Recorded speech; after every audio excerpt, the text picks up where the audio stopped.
Hey folks, how's it going? Dr. Eric Hughes here, coming back at you with another video. This one is a follow-up to the first foot video that I put out on why training your feet are important, why the health of your feet is so important.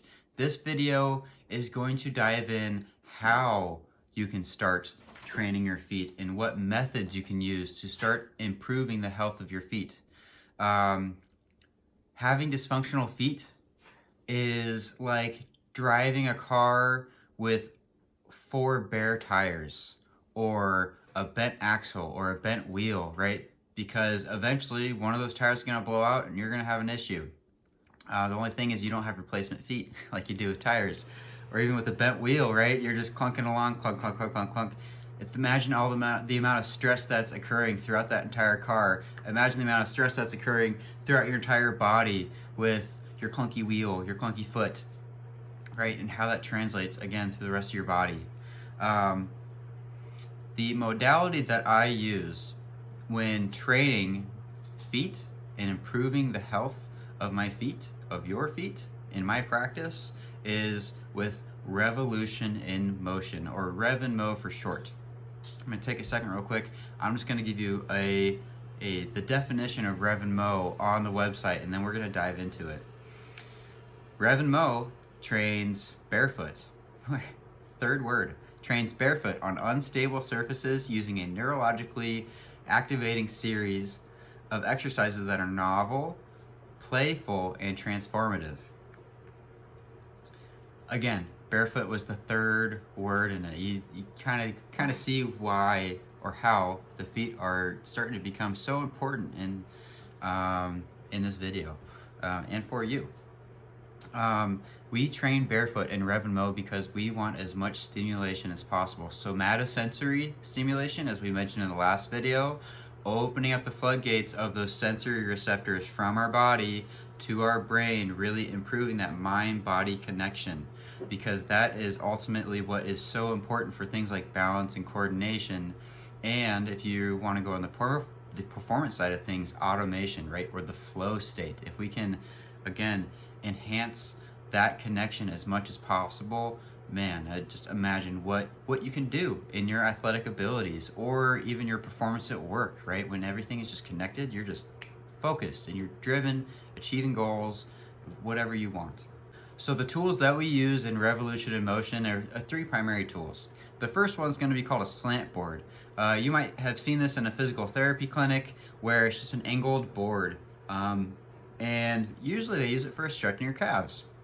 Well, we're going to use it for single leg balancing exercises.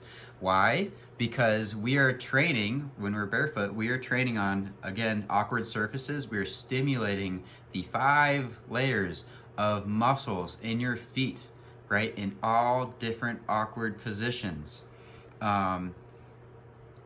Strength training, muscle training, all the micro adjustments that you need to stay balanced on that board is, again, that somatosensory stimulation is just opening up the floodgates for improving your feet and improving that, again, mind-body connection. Another tool we use are called the pipes. And they basically look like smaller versions of foam rollers, but they have a very fancy texture on them. And what we use those for are more for training the arches of our feet. If you're unfamiliar with all of the arches, we actually have 3 arches, right? If this is your foot, this is your big toe, and this is your heel, we've got one arch right here, which most of you might be familiar with. It's the medial longitudinal arch right here. We've got one on the outside, the lateral longitudinal arch from the outside of your heel to your pinky toe. And then across the balls of your feet is going to be the transverse arch. We use the pipes to train all 3 of those arches, right? When you have dropped or pronated feet, it's, again, usually going to be that medial, but then we also want to take a look at the health and the integrity of the other 2 arches, right? Really bringing together that full picture of the health and the connectivity, if you will, of our feet.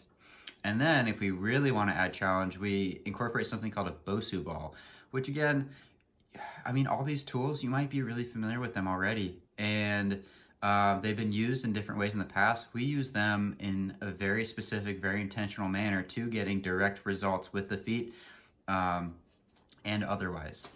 So that Bosu Ball, essentially you're standing on air and you're having to balance. So we take away that hard surface, and now you're really going to have to orient yourself in that balance and coordination.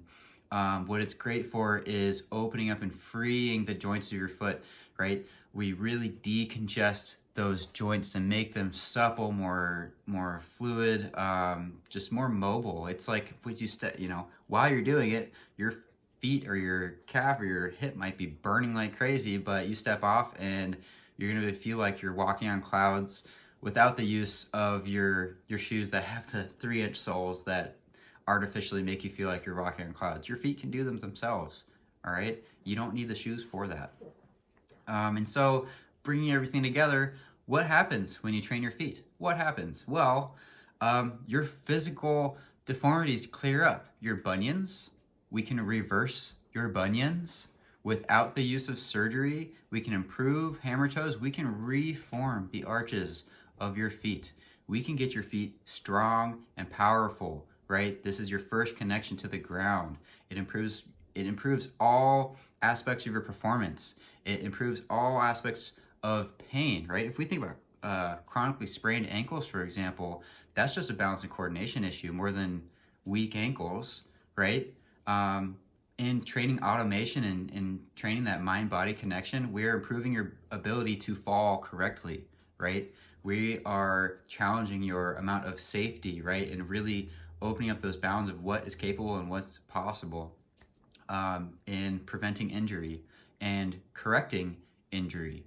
I mean, what more could you want, right? And not only that, I mean, taking the performance side of the things, like let's say any athletic activity that requires your whole body, throwing a baseball.